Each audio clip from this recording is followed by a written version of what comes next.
FM News Talk 97.1. On-demand audio.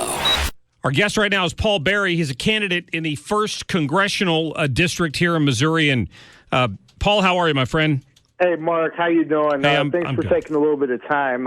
Just want to call in and give a perspective. Obviously, you know, I'm seeking to represent MO City 1, which covers mostly the urban area within our state and definitely in the eastern part of the state.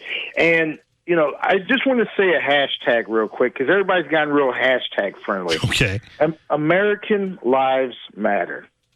You know, I'm not always agreeing with things that Trump says on the campaign trail, but there's one thing that I did like is we need to get back to a little bit of nationalism. You know, everybody in our little tribes are so divided right now. And I'm a guy that's African-American. I'm a Second Amendment supporter. I'm pro-cop. I think that we do have some issues that, you know, don't stop at the line of law enforcement, but, you know, with our community regarding fear. And I just think it's a conversation that needs to be had. Now, I don't agree with the way that it's going about. I could tell you I was very proud of the Dallas police chief when he came out and he said, you know, there's hundreds of thousands of people down there marching. You know, if you want to change your community, fill out an application. And I'll send you right back to the same community that you're saying is an issue. And gosh, man, it's not very often you get to hear a statement where you just get to rejoice, especially these days. But I thought that was just such a strong statement, Mark. Yeah, what's your take, Paul, on the atmosphere that's been created by some of the more radical elements? And I'm not going to label it all as Black Lives Matters because I know there are some people in there who are passionate about their communities who simply want to fix the problem. But there's a radical element of it. I think it would be informative just to the 97.1 listeners. Yeah. It's just my opinion. The way I look at Black Lives Matter is the same way that people look at ISIS, and I want you to listen to my complete explanation. Every time something bad happens, ISIS wants to take responsibility. I don't really look at stereotyping individuals, groups. You know, it happens often. I'm an African American, and I just never seen a good stereotype that's worked. But this is the bottom line. If we're going to have a society where people have the right to protest, they need to protest in a peaceful manner.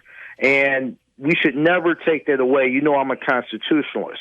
But the problem that I have with Black Lives Matter is the same problem that Oprah had with them. And, you know, Oprah is a media genius. And when the Black Lives Matter first got started, you know what Oprah's complaint was? What was that? She didn't understand what they were trying to accomplish. She understood that they protest. She understood that they were angry. She had some sort of idea of what the grievances were, but there was no solutions presented. And when you look at the civil rights movement in the 60s, when Martin Luther King went and they decided they were going to protest, there was communication with the government. There was communication with the press. There was nobody that was involved or not involved that did not understand what they were trying to accomplish. And that is what, and people are going to get fatigued. And unfortunately for Black Lives Matter supporters, people are tired of it. They're tired of the highway shutting down. They're tired of the unrest.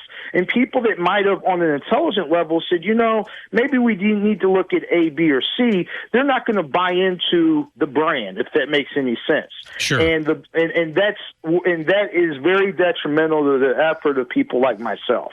So you see it inflaming passions, and you know, you've got crazy people like the guy in Dallas and the local student who kind of went a little wacko over a Facebook discussion and ended up getting shot over the whole thing.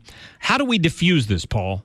Well, let's first, the biggest problem that we have is we have a federal government, and I'm going to start the federal government because it's become a national issue, that will not address the real issues. Just like President Obama will not say the words Muslim or Islamic terror, he needs to be very specific with his messaging. And you know what? When you don't address an issue that flamed up 2 years ago, there's no force field. Things jump. So to answer your question, how do we address it? Let's look at what we're talking about, which is the violence.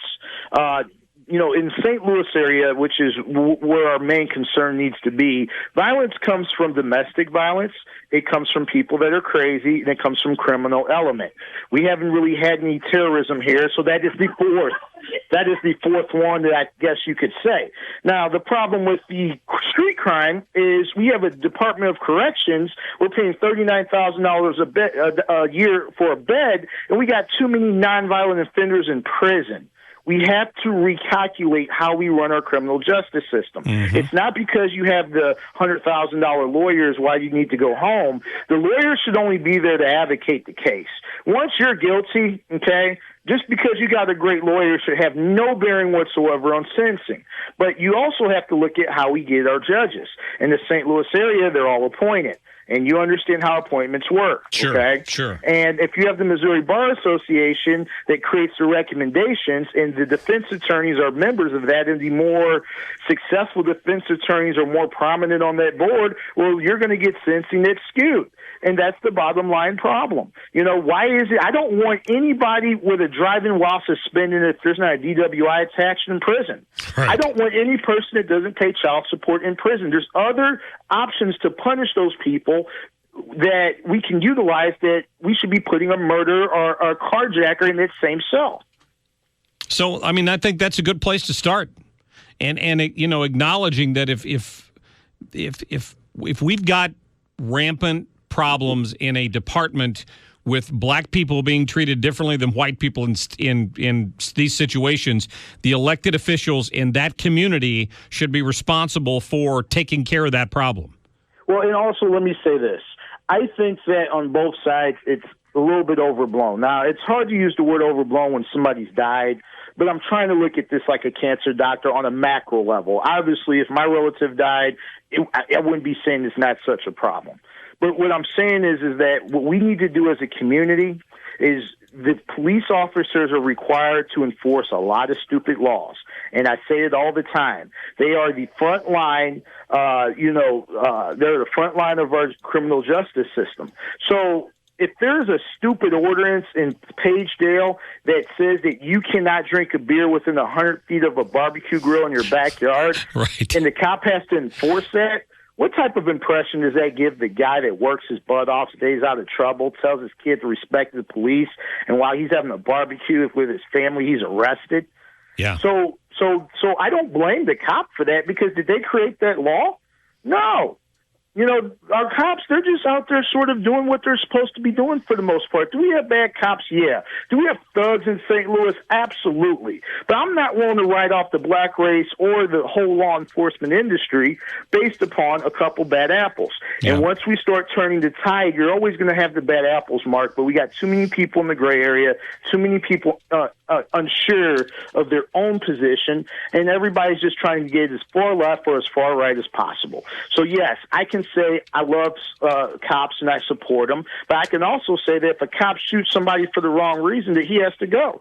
Just like I could say I love the black race, but if there's a guy that's indiscriminately shooting people, he has to go. And until we get to this honest conversation and get the PR crap out of there, we're just going to keep having this same cycle of, it's Black Lives Matter, then it's Rudy Giuliani's, going on TV saying that black families don't talk to their kids about law enforcement. I can tell you as a black man who has several black friends and family members, obviously, it's a conversation we have had my entire life. And in fact, it's formed who I am.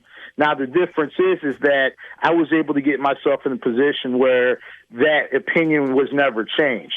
And, I don't quote Elijah Cumming on anything, but he was correct when he said that I've been beaten by the police, but I don't hate them.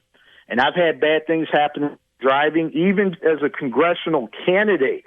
It's just amazing. But at the same time, I'm not willing to indict every police officer. And I made sure the one that didn't do what he was supposed to do knew not to do it again. Yeah. But let's go back to what the police chief said. If you want to change the community, here's an application. Yeah. I've been stuck on that statement because out of those people that are marching, there's people out there that are well qualified to get involved in law enforcement. And if you think that things need to change, get involved. Get involved. Vote. Make a difference. Yeah. Vote for Paul Berry in the 1st Congressional District. Hey, the website is berryformissouri.com. Paul, it's always a pleasure. Thanks for your input. I appreciate you guys. Thank you, Mark. Yep, you take care. I appreciate that. Boy, that would be a breath of fresh air in the 1st Congressional District. Did you hear Lacey Clay in that House committee hearing with Comey the other day. Wow. That's all I can say is wow.